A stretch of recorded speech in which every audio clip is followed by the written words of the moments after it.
J'ai revu The Batman et c'est toujours aussi extraordinaire. The killer left this for the Batman. Why is he writing to you? You came. I've been trying to reach you. Bonjour à tous, j'espère que tout le monde va bien. On se retrouve aujourd'hui pour parler une seconde fois de The Batman sur la chaîne. La critique principale est déjà disponible, elle est sortie il y a 2 jours. Il y avait une partie sans spoil et une partie avec spoiler. Ici, ça sera full spoilers. Il s'agit donc d'une vidéo complémentaire. On avait déjà fait ça pour Spider-Man No Way Home, ce qui va pouvoir me permettre à chaque fois, lorsque je fais des seconds visionnages, d'appuyer mon propos ou même parfois de me contredire, aussi me corriger. Vous allez le voir dans cette vidéo, il y a une petite précision que j'aimerais apporter au film, ou plutôt une précision à apporter à mon propos de la critique principale. Je me suis dit que ça pouvait être intéressant et j'avais envie de vous repartager tout ça parce que oui, on parle d'un film de 3 heures, c'est un film qui est très riche en termes de dialogue notamment, c'est bête, mais au premier visionnage, enfin en revoyant le film, je me suis rendu compte qu'il y avait pas mal de choses que j'avais un petit peu oubliées. Déjà, un second visionnage s'impose, pas pour comprendre l'histoire, mais pour voir toute la richesse du coup du scénario, ça je vous le conseille. J'avais donc envie de revenir sur 3 points précis, on se lance.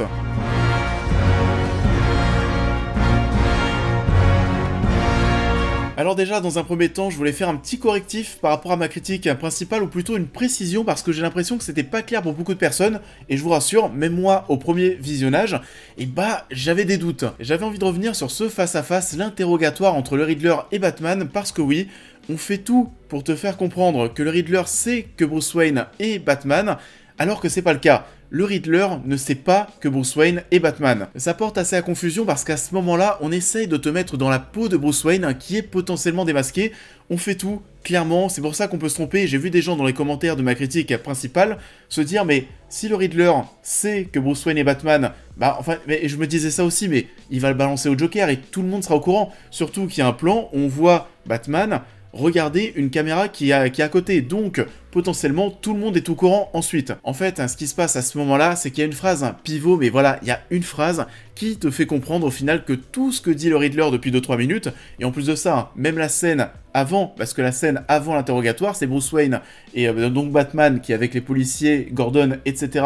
dans l'appartement du Riddler, et il y a aussi, vous savez, des photos qui sont accrochées au mur où on voit le Batman avec des petites inscriptions, je sais qui tu es, et une photo de Bruce Wayne juste à côté. On fait vraiment tout, encore une fois, pour vous faire croire que le Riddler sait qui est Batman. Et on appuie jusqu'à cette phrase pivot, et même quand tu l'entends en fait, ce qui se passe c'est que t'as quand même un doute. Et il y a aussi des personnes aussi, par manque de concentration, parce que le film, t'es déjà au bout de 2h30 de long métrage, il se peut que voilà, cette phrase, tu la loupes, et que tu continues de penser que le Riddler sait que Bruce Wayne est Batman. Et je voulais donc revenir sur ça et rassurer certaines personnes.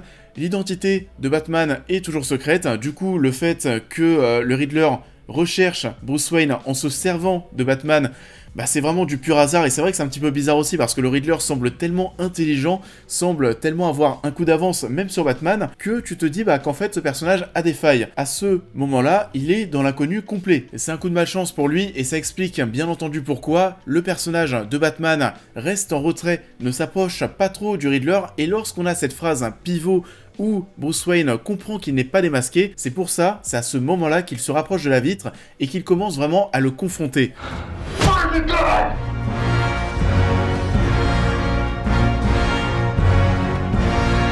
Dans un second temps, je voulais aussi qu'on reparle un petit peu de la direction artistique et aussi la partie technique et la partie réalisation et mise en scène de la part de Matt Reeves, parce qu'on s'est assez focalisé, c'est vrai, dans la critique, sur l'aspect visuel, sur les beaux plans, l'aspect sale, poisseux, le flou. Le flou, je le maintiens, il y en a parfois un petit peu trop, mais il y a aussi des plans, j'avais pas fait gaffe, il y a des plans qui sont vraiment tout flous. Quelque chose qu'on peut noter à part dire que le film est magnifique, c'est qu'on n'en fait pas trop au niveau de la réalisation. Je trouve que Matt Reeves nous délivre un travail qui est assez sobre, et assez sobre, en fait, comme pas mal de choses dans le long métrage, comme l'action, on n'en fait pas trop. Visiblement aussi, le réalisateur aime ce genre de plan en caméra subjective, cette caméra qui va se balader au milieu de toutes ces personnes qui regardent justement le personnage qu'on incarne. On avait ça aussi dans La Planète des Singes.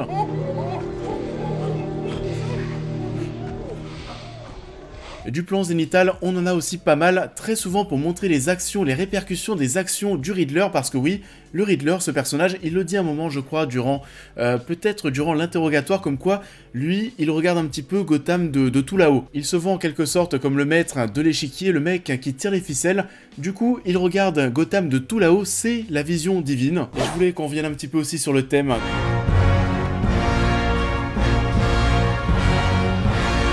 mon dieu, c'est déjà tellement iconique. La bande originale est déjà tellement marquante, elle donne tellement de poids aux scènes d'action, elle fait du bien, mon dieu, mais qu'est-ce que c'était bon. Il faut vraiment en parler et en reparler, c'est pour ça que je le fais, parce que c'est un des très gros points forts du film, son aspect musical.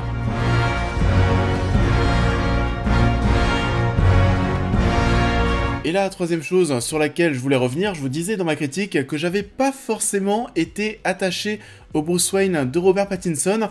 C'est vrai que voilà, c'est un personnage qui est très froid, et de toute façon toute l'œuvre est comme ça très froide, bien entendu, donc c'est compliqué. En plus de ça, c'est vrai que sa relation avec Alfred, où il se comporte aussi parfois comme un sale gosse insolent, pas très respectueux, ça aide pas, forcément. Et pourtant, au second visionnage, j'ai réussi à développer un petit peu plus d'empathie pour son traumatisme, un petit peu plus d'empathie pour sa personne, à m'attacher à lui. Il y a pareil un énorme moment pivot, et c'est le moment d'ailleurs où on le voit le plus souvent en Bruce Wayne et non en Batman, ça va être la scène où Bruce va aller voir Falconet, suivi de la scène où il est avec Alfred, où là voilà, il est un petit peu attachant, il lui donne la main, c'est bon, il recommence à devenir un petit peu humain, à avoir du cœur, tu le sens, mais aussi et surtout, et c'est ça le plus intéressant, c'est qu'il commence à comprendre que son père, lui aussi, n'était pas tout blanc. Il est lié à la mort de quelqu'un, etc., et il est profondément déçu. Ce Bruce Wayne, même s'il le dégage pas de l'extérieur, a un bon fond. Et du coup, cette représentation de la vengeance, de la bête, de l'animal, ça va commencer à changer petit à petit.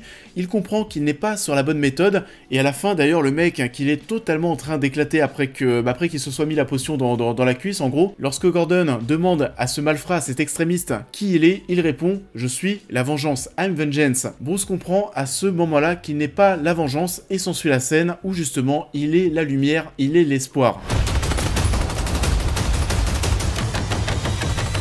Du coup oui, je voulais déjà compléter mon propos avec ces 3 points, mais il y a plein de choses à dire et que j'adore dans ce long métrage.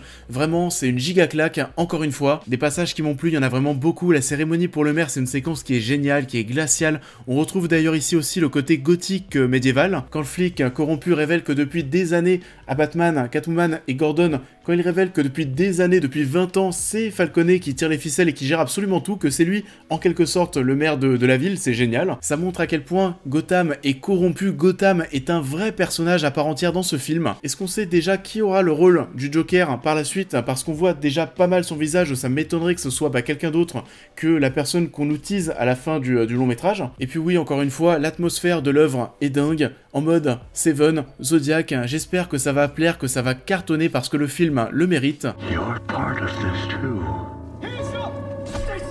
How am I part of this?